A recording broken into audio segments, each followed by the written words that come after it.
अगर आप राजस्थान बोर्ड कक्षा 10 के विद्यार्थी तो आज का वीडियो आपके लिए अति महत्वपूर्ण साबित होने वाला, क्योंकि इस वीडियो के अंदर हम देखेंगे सामाजिक विज्ञान के बहुविकल्प वाले अति महत्वपूर्ण प्रश्न, और ये 60 प्रश्न इस पार्ट के अंदर देखेंगे। इससे संबंधित 2 पार्ट पहले ही अपलोड हो चुके हैं, उन्हें नहीं देखा तो प्लेलिस्ट में जाकर देख लीजिए, जिसका लिंक मैं आपको आई बटन के अंदर दे दूंगा। इसके अलावा आप इन वीडियो को मैं एंड स्क्रीन में भी लगा दूंगा, वहां से भी आप देख सकते हो। इनमें ऐसे प्रश्नों का सिलेक्शन किया गया है जो आपके एग्जाम की दृष्टि से अति महत्वपूर्ण साबित होने वाले, यानी इनमें से ज़्यादातर प्रश्न आपके आने की संभावना है। इसके अलावा आप मुझे कमेंट करके बताइए अन्य प्रकार के प्रश्न आपको जैसे रिक्त स्थान वाला या वन लाइनर वालों का भी सॉल्यूशन के साथ चाहिए, तो उनसे संबंधित भी मैं पार्ट लेकर आ जाऊंगा। तो उससे संबंधित आप मुझे कमेंट करके बताओगे तो उससे रिलेटेड पार्ट भी मैं आपको 3-4 पार्ट के अंदर सारे महत्वपूर्ण क्वेश्चन है वो आपको क्लियर करवा दूंगा। इससे पहले आप सबसे रिक्वेस्ट है कि आप अगर चैनल पर पहली बार आए तो चैनल को सब्सक्राइब करें और वीडियो को लाइक कमेंट शेयर जरूर करें, ताकि अधिकतम विद्यार्थी इसका लाभ उठा सके। क्वेश्चन संख्या पहला देखते हैं। भारत निम्न में से किस उत्पाद का क्या करता है, निर्यात करता है? चाय, कॉफी, मसाले या ये सभी? तो इनमें से 2 होगा ये सभी। किस फसल को सुनहरा रेशा के नाम से जाना जाता है? दूसरा क्वेश्चन है किस फसल है उसको सुनहरा रेशा? क्या गेहूं है, कपास है, जूट है या चाय? तो इसका दूसरे का होगा जूट को। तीसरा, निम्न में से कौन सा मोटा अनाज नहीं है? ज्वार, बाजरा, रागी या गेहूं? इनमें से 3 जो मोटा अनाज है, एक नहीं तो कौन सा है? गेहूं। गेहूं मोटा अनाज के अंदर नहीं आता है। अगला देखते हैं क्वेश्चन संख्या 4 कि विश्व में चावल का सबसे बड़ा उत्पादक देश कौन सा है? भारत है, चीन है, अमेरिका या ब्राजील है? तो चौथे का वो होगा चीन। चीन विश्व के अंदर सबसे ज्यादा चावल उत्पादित करता है। क्वेश्चन संख्या 5 देखेंगे। जूट किस प्रकार की फसल है? दलहन फसल है, रोपण फसल है या फिर रेशेदार फसल है या बागवानी फसल है? तो 5वें का सही होगा स, यानी जूट कैसी है? रेशेदार फसल है, इससे रेशा निकलता। अगला हम देखते हैं निम्न में से दलहनी फसल कौन सी है, यानी जो दाल कैटेगरी की फसल कौन सी है? सोयाबीन, रागी, मटर या अलसी? तो आप बताओ, आप साथ साथ में आंसर भी देते जाओ कमेंट बॉक्स में। तो इसका सही होगा स, मटर। अगला देखते हैं निम्न में से कौन सी जायद की फसल है, यानी जो गर्मी के मौसम में बोई जाए, जैसे अभी जिसकी बुआई होगी। तो इसमें चावल, बाजरा, मक्का या तरबूज? तो इसका सही होगा ऑप्शन संख्या द, तरबूज। अगला देखते हैं क्वेश्चन संख्या 8 कि भारत की दूसरी सबसे महत्वपूर्ण खाद्यान्न फसल कौन सी है? गेहूं है, चावल, गन्ना या बाजरा? तो इसमें है गेहूं। आप कमेंट में बताइए कि भारत की यहाँ तो दूसरी पूछा, तो पहली प्रमुख महत्वपूर्ण खाद्यान्न फसल कौन सी है? क्वेश्चन संख्या 9 देखेंगे। दांतों को गलने से रोकता कौन रोकता है? सुना पत्थर, फ्लोराइड रोकता है कि इल्मेनाइट या अभ्रक? तो 10वें का वो होगा फ्लोराइड रोकता है। अगला देखते हैं हम क्वेश्चन संख्या 10। निम्न में से कौन सा धात्विक खनिज अभ्रक, पोटास, चूना पत्थर या प्लेटिनम? अब धात्विक पूछा, यानी 3 तो अधात्विक। तो आपको पता अभ्रक, पोटास, चूना पत्थर ये अधात्विक खनिज है, जबकि प्लेटिनम क्या है? धात्विक खनिज है। अगला हम देखते हैं निम्न में से कौन सा अधात्विक खनिज है? तो तांबा, जस्ता, मैग्नीज या अभ्रक? तो ये तीनों ही क्या है? धात्विक खनिज है, जबकि अभ्रक अधात्विक खनिज, यानी इसका सही आंसर होगा ऑप्शन संख्या द। अगला हम देखते हैं क्वेश्चन संख्या 12। निम्न में से कौन सा अलोह खनिज है, यानी जिसमें लोह का अंश नहीं पाया जाता? निकल, कोबाल्ट, मैग्नीज या जस्ता? तो इसका सही होगा जस्ता, जबकि निकल, कोबाल्ट, मैग्नीज ये लोह खनिज के अंतर्गत आते हैं। 13वां देखते हैं। निम्न में से कौन सा लोह खनिज है? तो इसमें से आपको जवाब देना है तांबा है, सीसा है, बॉक्साइड है या मैग्नीज? तो 13वें का सही होगा द। मैग्नीज क्या है? एक लोह खनिज है, जबकि तांबा, सीसा और बॉक्साइड ये अलोह खनिज है। अगला देखते हैं निम्न में से कौन सा ऊर्जा खनिज है? कोयला, पेट्रोलियम, प्राकृतिक गैस या उपयुक्त सभी? तो 14वें का 2 होगा उपयुक्त सभी। 15वां क्वेश्चन देखेंगे। यूरेनियम व थोरियम से प्राप्त होती है जल विद्युत, ताप विद्युत, पवन ऊर्जा या फिर परमाणु ऊर्जा? तो कौन सी प्राप्त होती है? इसका 2 होगा परमाणु ऊर्जा। 16वां देखेंगे। सर्वोत्तम प्रकार का लोहा से कौन सा? हेमेटाइट है, मैग्नेटाइट है, लिमोनाइट या सिडेराइट? तो इसका सही होगा ऑप्शन संख्या वो मैग्नेटाइट। अगला देखते हैं क्वेश्चन संख्या 17। सर्वाधिक महत्वपूर्ण औद्योगिक लोह आयस्क कौन सा? हेमेटाइट है, मैग्नेटाइट, लिमोटाइट या सिडेराइट? तो इसका सही होगा ऑप्शन संख्या हेमेटाइट। अगला हम जो देखते हैं वो क्वेश्चन संख्या 18। गुआ और नोआ मुंडी लोहे से खदानें कौन से राज्य में? झारखंड में, छत्तीसगढ़ में, उड़ीसा या कर्नाटक के? तो इसका होगा सही है झारखंड के अंदर है। अगला हम देखते हैं कुद्रेमुख लोहा ऐसा की खदान कौन से राज्य में? झारखंड, छत्तीसगढ़, उड़ीसा या फिर कर्नाटक के अंदर? तो 19 का सही होगा कर्नाटक के। अगला देखते हैं भारत में मैग्नीज का सबसे बड़ा उत्पादक राज्य कौन सा? उड़ीसा, कर्नाटक, छत्तीसगढ़ या झारखंड? तो सही होगा इसका ओडिशा। ओडिशा के अंदर भारत में सबसे ज़्यादा मैग्नीज होता है। अगला 21वां क्वेश्चन, 1 टन इस्पात बनाने में लगभग कितने किलोग्राम मैग्नीज की आवश्यकता होती है? तो इसका जो राइट आंसर क्या होगा? 10 किलोग्राम है, 20 किलोग्राम है, 30 किलोग्राम या 40 किलोग्राम? तो इसका जो सही आंसर होगा 10 किलोग्राम। 22वां वर्ष 2016-17 के अनुसार देश का सबसे बड़ा बॉक्साइट उत्पादक राज्य कौन सा? ओडिशा, बिहार, छत्तीसगढ़ या झारखंड? तो इसका सही होगा ओडिशा। अगला क्वेश्चन देखेंगे, नेल्लोर अब्रक पेटी कौन से राज्य में अवस्थित है? आंध्र प्रदेश, बिहार, ओडिशा या झारखंड के अंदर? तो इसका राइट आंसर होगा आंध्र प्रदेश के अंदर।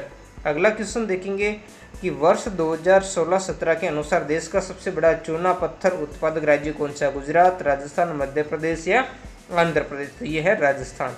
अगला हम देखते हैं कि भारत का सबसे पुराना तेल उत्पादक राज्य कौन सा? असम, कर्नाटक, छत्तीसगढ़ या झारखंड? तो इसका सही होगा असम।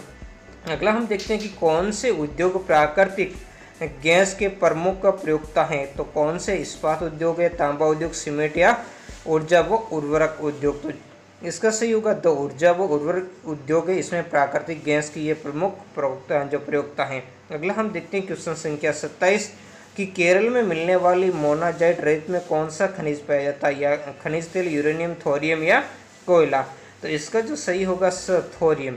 अगला देखते हैं, भारत में ज्वारीय ऊर्जा उत्पन्न करने हेतु आदर्श क्षेत्र कौन सा? खंबात की खाड़ी, कच्छ की खाड़ी, सुंदरवन क्षेत्र या उपयुक्त सभी? तो इसमें उपयुक्त सभी हो गई, ये तीनों ही सही है इसमें। अगला हम देखते हैं 29वां, देशों की तुलना करने के लिए सबसे महत्वपूर्ण विशिष्टता समझी जाती है? आय, व्यय, व्यवहार या अनैतिकता? तो इसमें सही होगा यानी आपकी आय जो उसका सही आंसर होगा आय। मानव विकास के लिहाज से किस देश की स्थिति भारत से बेहतर है? तो बांग्लादेश, श्रीलंका, नेपाल या पाकिस्तान? तो इस श्रीलंका की स्थिति भारत से क्या है? बेहतर। अगला हम देखते हैं 31वां, इच्छाओं और आकांक्षाओं की पूर्ति निम्न में से किसका लक्ष्य? आय का, व्यवहार का, विकास का या उपयुक्त सभी का? तो इसका सही होगा विकास का। अगला हम देखते हैं औसत आय को कहा जाता है प्रति व्यक्ति आय, राष्ट्रीय आय, सकल राष्ट्रीय आय या सकल राष्ट्रीय उत्पाद के नाम से? तो इसका होगा प्रति व्यक्ति आय के नाम से। अगला हम देखते हैं क्वेश्चन संख्या 33 कि निम्न में से कौन सा संगठन मानव विकास रिपोर्ट तैयार करता? सार्क, विश्व बैंक, यूएनडीपी या निम्न में से कोई नहीं? तो इसका सही होगा यूएनडीपी। अगला हम देखते हैं निम्न में से ऊर्जा का परंपरागत स्रोत कौन सा? पवन ऊर्जा, सौर ऊर्जा, बायोगैस या कोयला? तो इसका सही होगा कोयला। बाकी पवन ऊर्जा, सौर ऊर्जा, बायोगैस ये अपरंपरागत स्रोत हैं ऊर्जा के। अगला हम देखते हैं 35वां, विश्व बैंक की स्थापना हुई तो 1944, 1948, 1950 या 2000 के अंदर? तो इसका सही होगा 1944 के अंदर। अगला हम देखते हैं कि 7 वर्ष और उससे अधिक आयु के लोगों में साक्षर जनसंख्या अनुपात कहलाता प्रति व्यक्ति आय, साक्षरता दर, सकल राष्ट्रीय आय या इनमें से कोई नहीं? तो इसका सही होगा साक्षरता दर। अगला हम देखते हैं कि वे संसाधन जो कई वर्षों के उपयोग के बाद समाप्त हो जाते वे कहलाते हैं नवीनीकरणीय, गैर टिकाऊ, गैर नवीनीकरणीय या प्रतिस्पर्धी संसाधन? तो इसका सही होगा गैर नवीनीकरणीय, यानी जो क्या है वे संसाधन जो कई वर्षों के बाद समाप्त हो जाती है, यानी उनका फिर से नवीनीकरण हम नहीं कर सकते। अगला हम देखते हैं कि 2018 के आंकड़ों के अनुसार विश्व में भारत का विकास सूचकांक का क्रमांक कौन सा है? 2018 में तो कितना था? 130वां। ये हर साल जारी होता, तो अभी वर्तमान में इसका अलग है। अगला हम देखते हैं 39वां क्वेश्चन है, आर्थिक कार्यों के आधार पर किसी देश की अर्थव्यवस्था को विभाजन किया जाता? प्राथमिक क्षेत्र, द्वितीयक क्षेत्र, तृतीयक क्षेत्र या उपयुक्त सभी? तो इसका तीनों ही हो गई, अर्थव्यवस्था के तीनों ही क्षेत्र को होते हैं।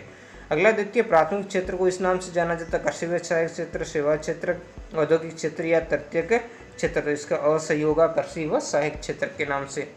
अगला हम देखते हैं प्राथमिक क्षेत्र में सम्मिलित है क्या है? संचार है, परिवहन, डेयरी या कृषि? तो इसका सही होगा कृषि। बाकी जो संचार, परिवहन, डेयरी ये इसमें शामिल नहीं है। ठीक है। अगला देखते हैं 42वां, निम्न में से कौन सी एक क्रिया अथवा कार्य द्वितीयक क्षेत्र से संबंधित है? तो गन्ने से गुड़ और चीनी बनाना, बैंकिंग, कृषि या भंडारण? तो इसका होगा और गन्ने से गुड़ और चीनी बनाना, ये क्या है? द्वितीयक क्षेत्र है। अगला हम देखते हैं कि 43वां, किसी देश के अंदर किसी वर्ग से उत्पादित सभी अंतिम वस्तुओं और सेवाओं का मूल्य क्या कहलाता है? सकल घरेलू उत्पाद है, शुद्ध घरेलू उत्पाद, सकल घरेलू खर्च है या प्रति व्यक्ति आय कहलाता है? इसका होगा और सकल घरेलू उत्पाद। अगला हम देखते हैं अल्प बेरोजगारी मुख्यतः कहाँ पाई जाती है? उद्योग में, व्यापार में, कृषि में या सभी में? तो इसका सही होगा कृषि के अंदर पाई जाती है। अगला हम देखते हैं आलप बेरोजगारी तब होती है जब लोग काम करना नहीं चाहते, उनके काम के बदले भुगतान इतना क्षमता से कम काम करते हो या इनमें से कोई नहीं। तो इसका सही होगा सर, जब लोग क्या करते हैं क्षमता से कम कार्य, यानी उनकी योग्यता तो ज़्यादा काम करने की लेकिन उतना काम वो नहीं कर पाते। ये कृषि क्षेत्र में होता है जहाँ 2 व्यक्तियों की जरूरत होती है, वहाँ 5-7 व्यक्ति लगे हुए रहते हैं। अगला हम देखते हैं कि सार्वजनिक और निजी क्षेत्र किस आधार पर विभाजित रोजगार सकतों के आधार पर, आर्थिक गतिविधियों के स्वभाव पर या उद्यमों के स्वामित्व पर या इनमें से कोई नहीं। तो इसका सही होगा उद्यमों के स्वामित्व के आधार पर। अगला हम 47वां देखेंगे कि निम्न में से निजी क्षेत्र का उदाहरण है डाकघर, रिलायंस इंडस्ट्रीज लिमिटेड, भारतीय रेलवे या उपयुक्त सभी। तो आप जानते हो कि इसमें रिलायंस इंडस्ट्रीज क्या है, निजी क्षेत्र, जबकि डाकघर, भारतीय रेलवे ये तो जो सरकारी क्षेत्र के। अगला हम देखते हैं महात्मा गांधी राष्ट्रीय ग्रामीण रोजगार गारंटी योजना संबंधित काम के अधिकार से, शिक्षा के अधिकार से, यहाँ पर ये शिक्षा है इस टाइप से, ठीक है, या फिर विभाग का अधिकार या सूचना का, तो ये किससे है, काम के अधिकार से संबंधित है। अगला क्वेश्चन हम देखेंगे वो माध्यम जिसके द्वारा हम वस्तुओं और सेवाओं को खरीदते और बेचते हैं उसे क्या, मुद्रा, साख, वस्तु विनिमय, उपयुक्त कोई नहीं। तो इसका होगा मुद्रा कहते हैं उसको। अगला हम देखते हैं मुद्रा का प्रमुख कार्य क्या, विनिमय, जमा, प्राप्ति या ऋण उपलब्ध करवाना। तो इसका प्राथमिक काम क्या, विनिमय करना। अगला जो क्वेश्चन है विनिमय में कम से कम कितने पक्षों की आवश्यकता, 2, 1, 3 या सभी। तो इसमें कम से कम पूछा तो 2 पक्षों की आवश्यकता है। अगला है के दोहरे संयोग का अंग है, तो इसमें खोजना, बेचना है, खरीदना है या। तो जो क्वेश्चन संख्या आपके 52 था यहाँ पर है आवश्यकता। जो आवश्यकता के दोहरे संयोग का अंग है, बेचना, खरीदना, आवश्यकता, उपयुक्त सभी, तो इसमें से सभी होगा। अगला हम 53 देखते हैं कि मुद्रा का निर्गमन किसके द्वारा, रिजर्व बैंक, वित्त मंत्री के द्वारा या प्रधानमंत्री या भारत के राष्ट्रपति द्वारा। तो ये किसके द्वारा किया जाता है, रिजर्व बैंक द्वारा। अगला देखते हैं वस्तु विनिमय प्रणाली को क्या कहते हैं, प्रत्यक्ष विनिमय प्रणाली कहते हैं, अप्रत्यक्ष विनिमय प्रणाली, मौद्रिक या क्रय विक्रय। तो इसको हम कहते हैं प्रत्यक्ष विनिमय प्रणाली के नाम से जानते हैं। अगला क्वेश्चन हम देखते हैं भारतीय करेंसी में शामिल क्या है, कागज के नोट है, धातु के सिक्के या सोने के सिक्के या अ ब दोनों। तो इसका सही होगा द, यानी अ व ब दोनों ही। ऋण विकास के क्षेत्र में कैसी भूमिका अदा करता है, तो सकारात्मक, नकारात्मक, सामान्य या उपरोक्त सभी। तो इसका सही होगा सकारात्मक भूमिका, क्योंकि इससे विकास को क्या बढ़ता है, बढ़ावा मिलता है। अगला देखते हैं कि अनौपचारिक ऋण के स्रोत है महाजन, कृषि विकास, रिश्तेदार या उपयुक्त सभी। तो इसका सही होगा द, उपयुक्त सभी।